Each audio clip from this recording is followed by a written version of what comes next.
Hello friends, welcome you all in this video again. इस video में मैं बात करने वाली हूँ NC web under graduate admission जो बीकॉम और बीए की हो रही है दिल्ली यूनिवर्सिटी में। उसमें एलिजिबिलिटी क्राइटेरिया क्या है? देखो, आप सभी को नहीं पता बट सब्जेक्ट मैपिंग वहाँ भी होती है और आपको भी पता है कि बेस्ट 4 के आपको मार्क्स वहाँ पे फिल करने होते हैं। बट अगेन बहुत सारे कमेंट्स ऐसे भी आ रहे हैं कि मैंने अगर ओवरऑल मार्क्स वहाँ पे फिल कर दिए हैं तो क्या करें? कोई बात नहीं, फिर आप उसको अगर एडिट का ऑप्शन आ रहा है आपके पास तो आप उसे एडिट कर सकते हो। अदरवाइज लीव इट ऑल, बाद में सब कुछ अपने आप को कैलकुलेट कर लेंगे, सही हो जाएगा, नो इश्यूज़।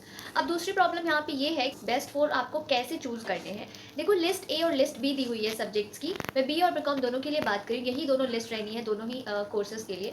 अब आपको सबसे पहले बीए के लिए क्या देखना है? एक आपको लैंग्वेज रखना है और बेस्ट 3 सब्जेक्ट्स आपको इन दोनों लिस्ट में से कोई भी एक सब्जेक्ट रखना है। अगर इनमें से कोई एक सब्जेक्ट अलग है आपका बेस्ट 4 में, लाइक एक तो लैंग्वेज हो गया आपका, फिर बेस्ट 3 आप चूज़ करें वो एक डिफरेंट सब्जेक्ट है इन लिस्ट के अलावा, तो कोई मार्क्स डिडक्ट नहीं होगा। बट अगर एक से ज़्यादा आपके डिफरेंट सब्जेक्ट्स आ रहे हैं बेस्ट 3 या बेस्ट 4 में, तो वहाँ पे फिर आपकी 2.5% पर सब्जेक्ट मार्क्स डिडक्ट होते हैं। मतलब अगर 2 सब्जेक्ट आपके ऐसे हैं जो बेस्ट 4 में हैं बट आपकी लिस्ट में से मैच नहीं हो रहे हैं, तो फिर वहाँ पे आपके 5% मार्क्स डिडक्ट होंगे। सेम अगर 3 है तो ठीक है। ये हो गया बीए के लिए।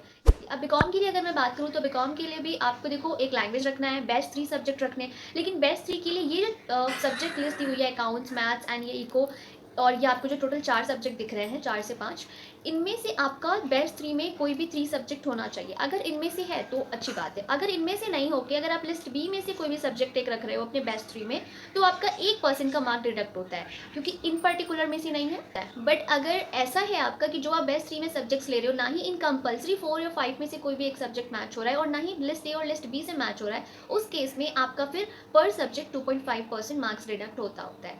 तो ये वाली चीज़ें आप ध्यान रखना। अगर कंपल्सरी जो 4 सब्जेक्ट है इनमें से कोई एक सब्जेक्ट आप ले रहे हो तो आपका कोई मार्क्स डिडक्ट नहीं होगा बेस्ट 3 में। अगर इनमें से छोड़ के आप लिस्ट ए लिस्ट बी में से ले रहे हो तो 1% मार्क्स डिडक्ट होगा पर सब्जेक्ट। अगर कोई ऐसा सब्जेक्ट है अगेन जिसमें आपका लिस्ट ए लिस्ट बी में से मैच नहीं हो रहा है बेस्ट 3 में, तो फिर वहाँ पे 2.5% सब्जेक्ट पर सब्जेक्ट मार्क्स डिडक्ट होंगे। तो होप आपको सारी चीज़ें क्लियर हो गई होंगी। बट अगेन अगर कोई भी confusion just comment in comment section and subscribe करके बेल आइकन को जरूर प्रेस कर लेना ऐसे यूजफुल वीडियो के लिए। मिलते हैं नेक्स्ट वीडियो में। Keep watching, keep